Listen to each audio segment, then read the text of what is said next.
Alright y'all, welcome back to the channel. Recently there have been some garage and estate sales around my area, so I wanted to show you guys what I had picked up. So we're going to start off with what I got on the first day. There were 3 days that I went estate sailing, or picked something up rather. First is this 8-pound sledgehammer. It is an older one, and the reason I picked this up is it's the only vintage sledgehammer I've seen that actually has got a brand on it. Let me show you guys this. Not sure if it'll focus, but it says Warren 84-8 on it. Now I'm not sure if that's referring to the year, but I know 8 is certainly referring to the weight. And then the other thing I got, if I didn't mention it, this sledgehammer was $5. I also got a pickaxe for $2. This one is in pretty good shape. There's not a whole lot of wear on it, as you can see, and you can't quite see the handle, but it is straight. I got a $3 pickaxe once that had the one side was very worn, and the handle sort of twisted as it came back, and this palm swell was about 45 degrees to the head. So this is a really good deal for $2. Next thing I got this here buck saw. Let me show you guys that. This saw says $15 on it. I got it for about $9 or $10, and I might end up replacing the wood because it's kind of split, kind of rotted out.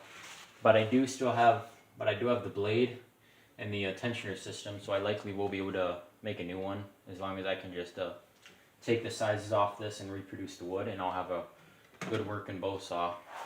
And then the last thing I got on that day of shopping was this trap here. Get you guys closer in on this.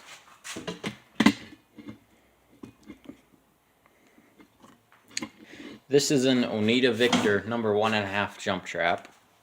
I can tell it's an Oneida Victor because it has the V in the pan. Hope you guys can see that. And a jump trap, or also called an underspring, has simply one spring on the underside that closes the jaws. A couple were made with 2 undersprings. Those were typically your number 3s and number 4s, although there were some number 2s that were made like that. Most newer traps are coil springs, with the exception of a few long springs, which I'll show you later on as in a garage sale find. Next day, I got this old handsaw here. This was actually free. It says 50 cents on there, but the guy gave it to me for free. It needs jointed really bad. I'm not sure if it'll zoom in.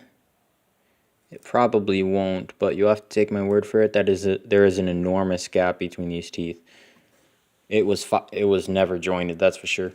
On the handle, you can see there, definitely going to need to be replaced. But that's a project.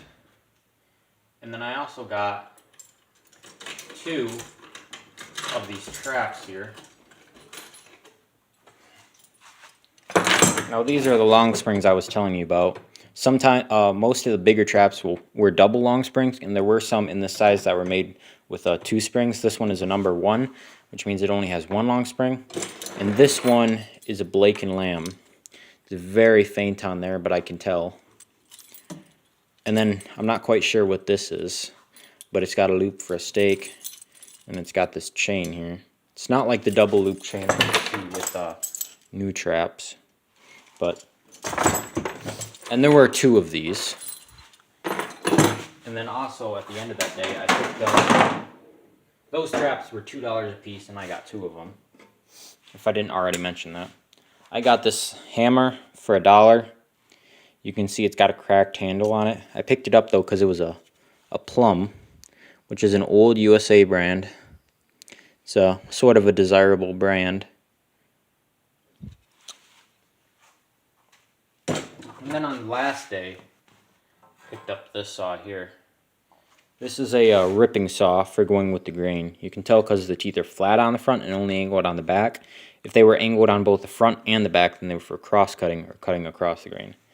Now I don't think the saw came out of the factory like this with this metal piece on here, or this handle. I think somebody got an old saw, polished up the blade, and pretty much put this, either put this handle on it or this handle came with it. It's not like the older saws where, let me grab that one saw I got here. You can see on this one, definitely a difference in handle. It's got more curve to it, it's more comfortable in the hand, and it's just bigger. It's more comfortable. Then there's, of course, more detail work in it. I'm going to copy that handle design when I make a new handle for that rusty saw. This one, you can see the newer handle is just not nearly as good at all. There's not a lot of space there. It's pretty tight in the hand. But, I mean, I paid $1 for it.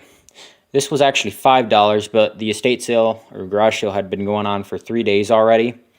They said it was 50% off. I said, hey, this saw's been here, 3 days. I'm really the only one that wants it, and so I'll pay you $1 for it. They were like, okay. So, $1. So I'll probably take a little bit of steel wool to it. I got a lot of projects, but I might eventually take a wood rasp to this, make it more comfortable. Just take off these harsh corners here, strip down the paint, take off this mess here. Probably get all brass bolts and put some good linseed oil on it. Or I might just make a new handle altogether because this one is sort of small and just not very nice at all. But yeah, well, those are all my finds, y'all. So thank you guys for watching. I appreciated it. Like and subscribe if you enjoyed, as it would help me to grow the channel and continue to producing content. So thanks for watching. See you on the next one.